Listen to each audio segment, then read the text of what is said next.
The House at Pooh Corner, Chapter 3, in which a search is organdized and Piglet nearly meets the Heffalump again. Pooh was sitting in his house one day, counting his pots of honey when there came a knock on the door. 14, said Pooh. Come in. 14. Or was it 15? Bother, that's muddled me. Hello, Pooh, said Rabbit. Hello, Rabbit. 14, wasn't it? What was? My pots of honey, what I was counting. 14, that's right. Are you sure? No, said Rabbit. Does it matter?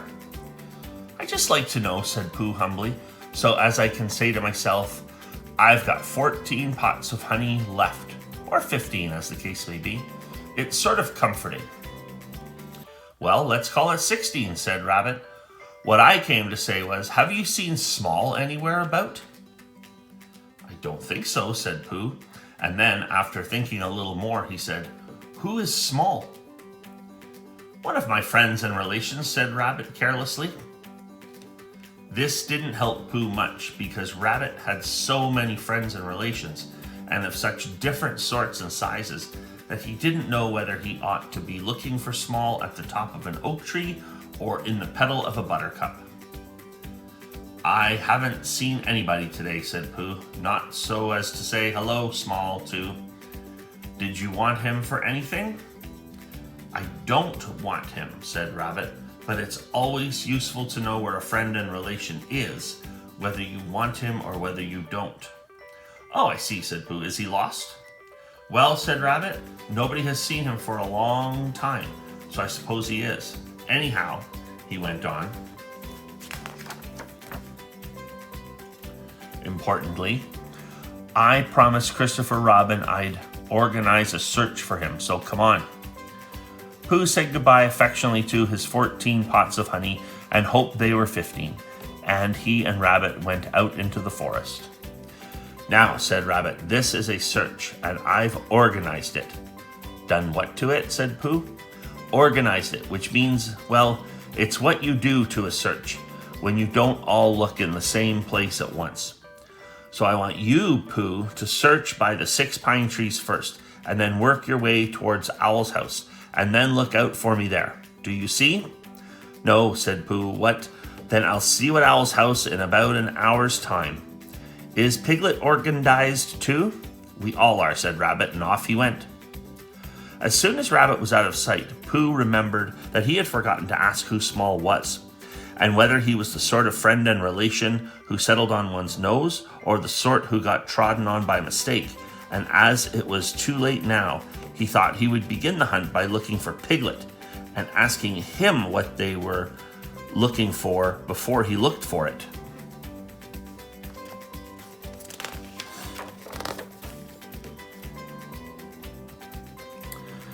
And it's no good looking at the 6 pine trees for Piglet, said Pooh to himself, because he's been organdized in a special place of his own. So I shall have to look for the special place first. I wonder where it is. And he wrote it down in his head like this. Order of looking for things. Number 1, special place, to find Piglet. Number 2, Piglet, to find who Small is. Small, to find Small. Number 4, Rabbit, to tell him I found Small. Number 5, Small again, to tell him I found Rabbit. Which makes it look like a bothering sort of day, thought Pooh as he stumped along. The next moment, the day became very bothering indeed because Pooh was so busy not looking where he was going that he stepped on a piece of the forest which had been left out by mistake, and he only just had time to think to himself, I'm flying. What Owl does, I wonder how you stop. When he stopped. Bump. Ow, squeaked something. That's funny, thought Pooh. I said ow without really owing.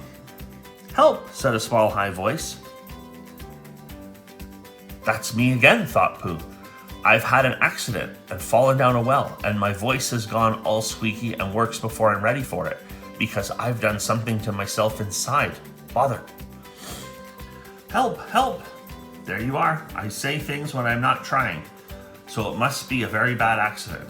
And then he thought that perhaps when he did try to say things, he wouldn't be able to.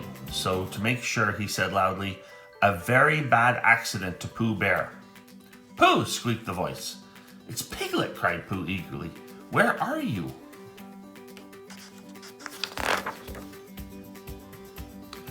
"Underneath," said Piglet in an underneath sort of way. "Underneath what?" "You!" squeaked Piglet. "Get up." "Oh," said Pooh, and scrambled up as quickly as he could. "Did I fall on you, Piglet?" "You fell on me," said Piglet, feeling himself all over. "Well, I didn't mean to," said Pooh sorrowfully. "I didn't mean to be underneath," said Piglet sadly. "But I'm all right now, Pooh, and I am so glad it was you." "What's happened?" said Pooh. "Where are we?" "I think we're in a sort of pit. I was walking along, looking for somebody, and then suddenly I wasn't anymore. And just when I got up to see where I was, something fell on me, and it was you." "So it was," said Pooh.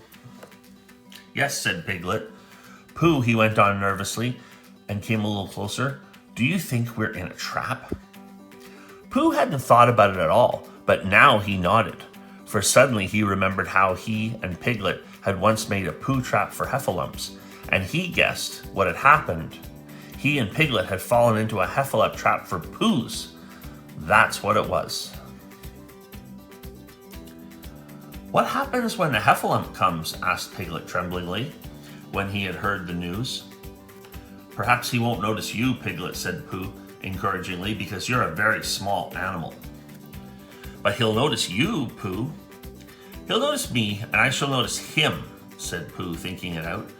"We'll notice each other for a long time, and then he'll say, 'Ho ho!'"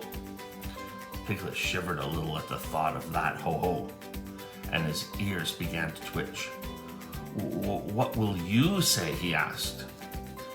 Pooh tried to think of something he would say, but the more he thought, the more he felt that there is no real answer to "ho ho," said by a Heffalump in the sort of voice this Heffalump was going to say it in.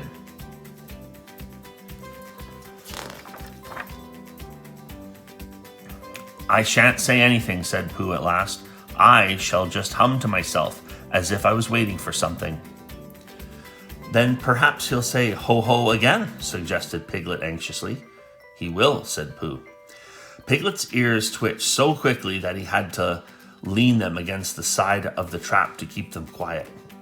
"He will say it again," said Pooh, "and I shall go on humming. And that will upset him, because when you say ho hum twice in a gloating sort of way, and the other person only hums, you suddenly find, just as you begin to say it the third time, you find..." "What?" "That it isn't," said Pooh. "Isn't what?" Pooh knew what he meant, but being a bear of very little brain, he couldn't think of the words. "Well, it just isn't," he said again. "You mean it isn't ho-ho-ho-ish anymore?" said Piglet hopefully. Pooh looked at him admiringly and said that was what he meant.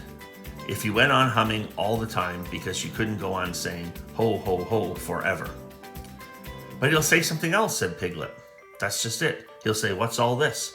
And then I shall say, and this is a very good idea, Piglet, which I've just thought of. I shall say, 'It's a trap for a Heffalump which I've made, and I'm waiting for the Heffalump to fall in.'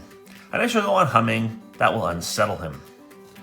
"Pooh," cried Piglet, and now it was his turn to be the admiring one.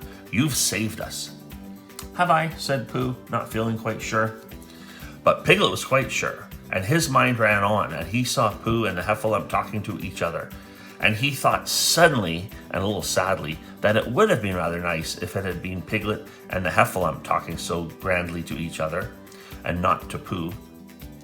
Much as he loved Pooh, because he really had more brain than Pooh, and the conversation would go better if he and not Pooh were doing one side of it, and it would be comforting afterwards in the evenings to look back on the day when he answered a Heffalump back as bravely as if the Heffalump wasn't there. It seemed so easy now. He knew just what he would say. Heffalump gloatingly, "Ho ho!" Piglet carelessly, "Tra-la-la, tra-la-la." Heffalump surprised and not quite sure of himself, "Ho ho!" Piglet more carelessly still, "Tiddle-um-tum, tiddle-um-tum."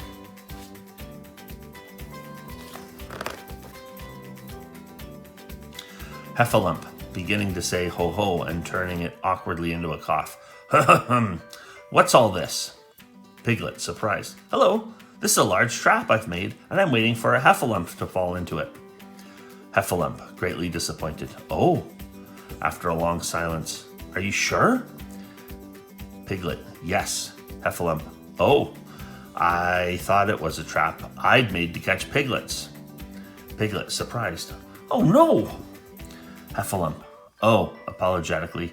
I must have got it wrong then. Piglet, I'm afraid so, politely. I'm sorry. He goes on humming. Heffalump, well, I suppose I'd better be getting back. Piglet, looking up carelessly. Must you? Well, if you see Christopher Robin anywhere, you might tell him I want him. Heffalump, eager to please. Certainly, and he hurries off. Pooh, who wasn't going to be there, but we find we can't do without him. Oh, Piglet, how brave and clever you are. Piglet, modestly. Not at all, Pooh. And then when Christopher Robin comes, Pooh can tell him all about it. While Piglet was dreaming this happy dream, and Pooh was wondering again whether it was 14 or 15, the search for Small was still going on all over the forest. Small's real name was very Small, Beetle, but he was called Small for short when he was spoken to at all, which hardly ever happened, except when somebody said really small. He had been staying with Christopher Robin for a few seconds, and he started round a gorse bush for exercise, but instead of coming back the other way as expected, he hadn't, so nobody knew where he was. I expect he's just gone home, said Christopher Robin to Rabbit. Did he say goodbye and thank you for a nice time, said Rabbit.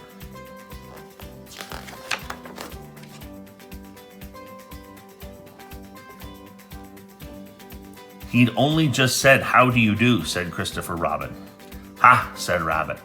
And after thinking a little, he went on. Has he written a letter saying how much he enjoyed himself and how sorry he was he had to go so suddenly? Christopher Robin didn't think he had. Ha, said Rabbit again and looked very important. This is serious. He is lost. We must begin the search at once. Christopher Robin, who was thinking of something else, said, Where's Pooh? But Rabbit had gone. So he went to his house and drew a picture of Pooh going a long walk at about 7 o'clock in the morning, and then he climbed up to the top of his tree and climbed down again, and then he wondered what Pooh was doing and went across the forest to see. It was not long before he came to the gravel pit, and he looked down, and there was Pooh and Piglet with their backs to him, happily dreaming. Ho ho, said Christopher Robin loudly and suddenly. Piglet jumped about 6 inches in the air with surprise and anxiety, but Pooh went on dreaming. It's the Heffalump, thought Piglet nervously. Now then, he hummed in his throat a little so that none of the words should stick, and then in the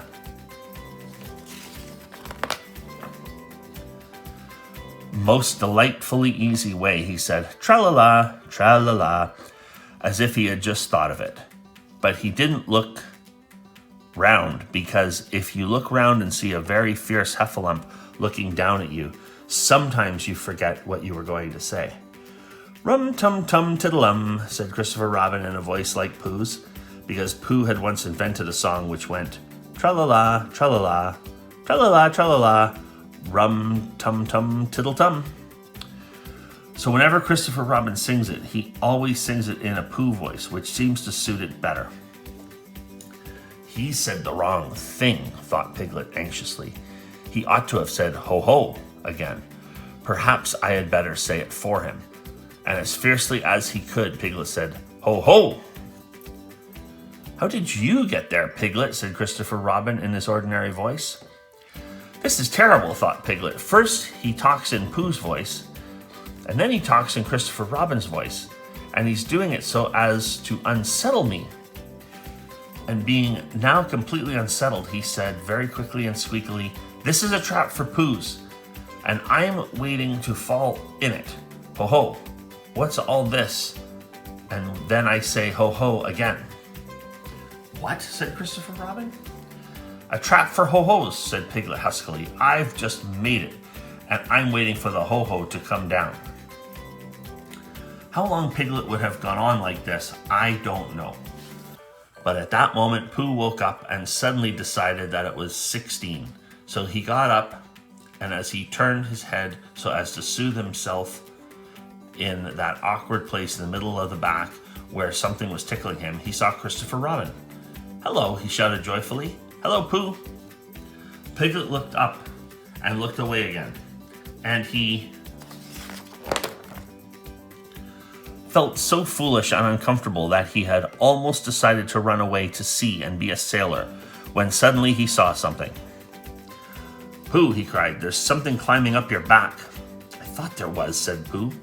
"It's Small," cried Piglet. "Oh, that's who it is it?" said Pooh. "Christopher Robin, I found Small," cried Piglet. "Well done, Piglet," said Christopher Robin. And at these encouraging words, Piglet felt quite happy again and decided not to be a sailor after all. So when Christopher Robin had helped them out of the gravel pit, they all went off together, hand in hand. And 2 days later, Rabbit happened to meet Eeyore in the forest. "Hello, Eeyore," he said. "What are you looking for?" "Small, of course," said Eeyore. "Haven't you any brain?" "Oh, but didn't I tell you?" said Rabbit. "Small was found 2 days ago." There was a moment's silence. "Ha-ha," said Eeyore bitterly. "Merriment and whatnot. Don't apologize. It's just what would happen." The end.